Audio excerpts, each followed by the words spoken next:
Nah, tentunya kalau debu ini diklasifikasikan sebagai bahaya, dia akan memiliki dampak dampak sebagai berikut ya. Kita bisa lihat ya. Nah, partikel debu dapat menyebabkan gangguan sebagai berikut. Yang pertama itu gangguan estetika dan gangguan lainnya bersifat fisik seperti terganggunya pemandangan dan adanya pelunturan warna bangunan. Jadi dari segi estetika itu nggak enak dilihat gitu ya, mengurangi pemandangan yang indah. Atau mungkin cat yang awalnya bagus, yang warnanya cerah itu tiba-tiba kalau kena debu terus secara bertahun-tahun gitu ya, berbulan-bulan tidak dibersihkan, akhirnya debu itu akan menumpuk dan akhirnya menutup warna catnya sehingga jadi pudar dindingnya, jadi nggak enak dilihat. Lalu dia akan menutup pori-pori tumbuhan sehingga mengakibatkan pertumbuhan yang kurang baik atau kematian. Jadi debu ini kalau terlalu banyak gitu ya, misalnya di perkebunan atau di sekitar halaman kita, debu-debu yang tidak pernah dibersihkan itu bisa membunuh tanaman kita. Karena apa? Tanaman itu kan membutuhkan respirasi atau dia itu membutuhkan bagian tubuhnya itu untuk bernafas ya. Nah, jadi dengan tertutupnya pori-pori tanaman tersebut oleh debu, mereka tidak bisa bersirkulasi atau berespirasi dengan baik sehingga mengganggu pertumbuhan si tanaman hingga bahkan menyebabkan dia mati atau layu gitu ya, jadi nggak bagus. Lalu yang ketiga itu perubahan iklim global. Wah, ternyata dari benda sekecil debu itu bisa mempengaruhi iklim global ya. Lalu terganggunya kegiatan sosial ekonomi di masyarakat ya. Jadi itu juga mengganggu perekonomian kita. Entah bagaimana bisa kita lihat nanti atau kita cari ya studinya bagaimana sih sebuah debu itu bisa mengganggu kegiatan sosial ekonomi di masyarakat gitu ya. Dan yang kelima itu terganggunya kesehatan manusia, ini yang utama ya, tentang kita yang akan kita bahas di kesehatan masyarakat. Tentunya debu itu karena diklasifikasikan sebagai bahaya, dia akan mengganggu kesehatan si manusianya. Sebenarnya ada beberapa penyakit yang diakibatkan oleh kontaminasi si debu tadi ya. Nah, dampak dari partikel debu terhadap kesehatan manusia itu ada beberapa nih. Yang pertama adalah pneumokoniosis. Nah, ini adalah penyakit yang disebabkan oleh debu mineral yang pembentukannya jaringan parut, misalnya silikosis, antraks silikosis, dan asbestosis. Atau yang bisa kita bilang ya, dia ini akan merusak dari bentuk si paru-paru atau si pernapasan kita ya, saluran pernapasan kita, sehingga apa, dia melukai atau dia itu mengganggu lah gitu ya, membuat kita tidak nyaman dalam bernapas. Lalu yang kedua itu namanya ada silikosis yang disebabkan oleh silika bebas atau yang namanya itu SiO2 ya, silika ya, yang terdapat dalam debu yang dihirup ketika bernapas dan ditimbun dalam paru-paru dengan masa inkubasi itu 2-4 tahun. Berarti tidak langsung hari itu juga ya, tapi 2-4 tahun tertimbun di paru-paru kita. Dan gejala silikosis dibedakan menjadi 3 tingkat. Yang pertama itu ada tingkat ringan ditandai dengan batuk-batuk kering gitu ya, jadi nggak enak di tenggorokan gitu ya, kayak batuk-batuk terus rasanya kering. Lalu tingkat sedang ditandai dengan sesak napas nih, mulai kayak orang asma ya, sesak napas, untuk mengambil napas dan mengeluarkan napas itu agak susah rasanya. Dan tingkat berat ditandai dengan sesak napas dan gagalan jantung kanan. Jadi bisa sampai ke jantung nih udah masalahnya ya.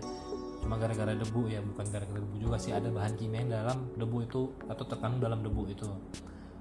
Lalu yang ketiga namanya antrakosilikosis, yaitu adalah penyakit yang disebabkan oleh adanya silika bebas bersama dengan debu batu bara. Jadi orang-orang yang bekerja di batu bara biasanya ya, pertambangan batu bara. Nah, gejala penyakit ini berupa sesak napas, bronkitis kronis, batuk dengan dahak hitam. Ya, karena kita tahu ya warnanya batu bara itu kan hitam ya. Jadi dia sudah terlalu banyak terpapar oleh debunya batu bara. Lalu yang keempat itu namanya asbestosis, yaitu penyakit disebabkan oleh debu asbes dengan masa latennya 10-20 tahun. Berarti ini udah bertahun-tahun ya. Mungkin kamu akan pernah dengar ya, bahan atap atau bahan genteng itu dari asbes. Nah, makanya orang bilang tidak sehat menggunakan bahan asbes karena apa? Lihat nih, dia 10-20 tahun dia akan mengendap di paru-paru atau dia akan baru munculkan dampaknya nanti itu ya, tidak saat ini. Makanya dari para ahli tidak menganjurkan membuat pembangunan rumah itu menggunakan asbes ya. Kalaupun harus menggunakan itu ada tekniknya, ada cara khususnya, tidak sembarangan asal pasangnya. Lalu kelima itu namanya beriliosis, itu penyakit disebabkan oleh debu yang mengandung berilium, ini udah bahan tambangnya. Lalu yang keenam itu bisinosis, yaitu penyakit disebabkan oleh debu kapas atau sejenisnya, dan gejalanya itu baru timbul tuh setelah hari kerja, terasa demam gitu ya, lemah badannya dan sesak napas, batuk-batuk, pokoknya kayak orang demam meriang gitu ya.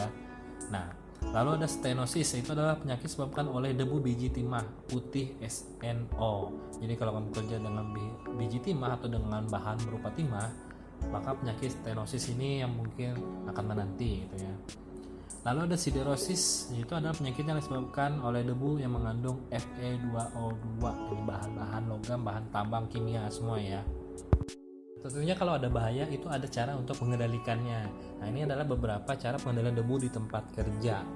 Yang pertama itu dengan pengontrolan debu di ruang kerja terhadap sumbernya. Seperti apa caranya? Yang pertama itu dengan namanya dust collection system, yaitu menggunakan prinsip ventilasi untuk menangkap debu dari sumbernya. Jadi menggunakan ventilasi khusus gitu ya, ventilasi yang bersaring. Nah, debu diambil dari udara bebas dengan menggunakan pompa dan dialirkan ke dalam dust collector. Kemudian udara bersih yang telah disaring dialirkan keluar. Jadi kalau kita bilang itu cara simpelnya itu seperti AC gitu ya. Dia mengambil udara yang ada di luar lalu membersihkan atau menyaringnya lalu masuk ke dalam sehingga udaranya jadi segar. Nah, yang kedua itu namanya wet dust suppression system, yaitu menggunakan cairan yang banyak digunakan adalah air ya, tapi bisa juga bahan kimia yang bisa mengikat debu. Nah, untuk membasahi sumber debu sehingga bahan tersebut tidak menghasilkan debu atau menghasilkan debu minimal. Jadi ini menggunakan cairan untuk menangkap debu gitu ya. Jadi si debu-debu itu akan terperangkap oleh cairan sehingga mereka tidak terbang di udara, sehingga tidak terhirup oleh kita ya. Contoh paling simpelnya adalah ketika musim kemarau, ada orang-orang yang cenderung untuk menyiram halaman rumahnya supaya debu-debunya itu terperangkap atau debu-debunya itu terikat oleh air sehingga tidak terbang ke udara. Tapi meskipun gitu tetap sih ada yang terbang di udara ya, walaupun jumlahnya agak minimal. Lalu ketiga itu namanya airborne dust capture truck water spray, yaitu menyemprotkan bahan kimia pengikat atau air pada debu-debu yang timbul pada saat proses produksi.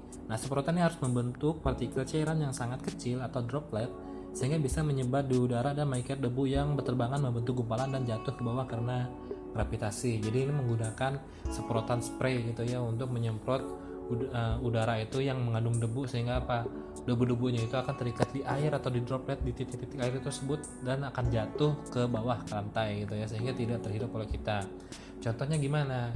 Kamu kalau pernah lihat ya tukang yang sedang memotong atau menggerinda keramik lantai gitu ya, mereka akan menggunakan air kan supaya debunya tidak berterbangan kemana-mana.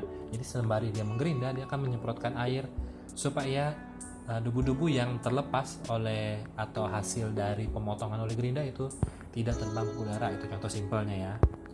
Lalu keempat namanya dilution ventilation, yaitu adalah teknik untuk mengurangi konsentrasi debu di udara dengan mencampur udara berdebu dengan udara yang bersih. Jadi udaranya itu disirkulasi gitu ya, ada udara yang bersih gitu. Nah, secara umum sistem ini kurang baik untuk kesehatan karena debu masih mengkontaminasi udara yang bebas. Akan tapi sistem ini bisa digunakan jika sistem lain tidak memungkinkan digunakan. Ini udah yang minimal lah. Kalau udah nggak ada yang lain udah nggak tertolong lagi, minimal pakai ini ya. Jadi udara itu harus ada sirkulasinya supaya berganti. Jadi meskipun udaranya tidak bersih-bersih amat, setidaknya mengurangi angka minimal dari si debu ini ya. Lalu kelima itu dengan cara isolasi, yaitu teknik memisahkan tenaga kerja dengan udara yang terkontaminasi. Jadi ada sekatnya ya, atau mereka menggunakan alat gitu ya. Nah, pemisahan bisa dilakukan dengan mengisolasi pekerja pada ruang yang dililit dengan udara bersih dari luar. Contohnya supplier air system gitu ya, atau menggunakan jenis pelindung lah, sekat pelindung gitu. Jadi mereka tidak akan bersentuhan langsung dengan si benda. Contohnya kayak gimana? Yaitu adalah kamu pernah lihat orang-orang menggunakan alat berat gitu ya. Dia dalam ruangan. Mereka di dalam kokpit atau di dalam ruang kendali mesin itu berkaca gitu ya, ada tutupnya, terus ada air circulation atau AC-nya di dalam sehingga debunya tidak memapar si pekerja. Kurang lebih kayak itu contohnya, contoh simpelnya ya. Nah, debu merupakan partikel yang melayang di udara dengan ukuran 1 sampai 500 mikron. Debu memiliki sifat antara lain dapat mengendap karena dipengaruhi oleh gravitasi bumi dan memiliki permukaan yang selalu basah karena gravitasi air. Namun membentuk gumpalan atau koloni karena permukaan yang selalu basah. Bersifat listrik statis artinya mampu menangkap partikel lain dan yang berlawanan, dan bersifat opsis artinya debu mampu memancarkan cahaya. Dilihat dari bentuk fisiknya, debu dapat dikelompokkan dalam bentuk debu organik, debu mineral, debu metal. Ada 3. Lalu tinjau dari segi karakternya, Zat debunya itu dari debu fisik, debu kimia, debu biologis, dan debu radioaktif.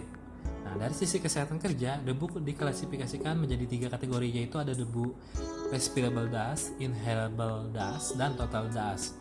Dan pengendalian debu di tempat kerja dapat dilakukan dengan dust collection system, wet dust suppression system, airborne dust scatter through water spray, dilution ventilation, dan isolasi debu. Ya, sekian untuk materi ini, sampai jumpa lagi.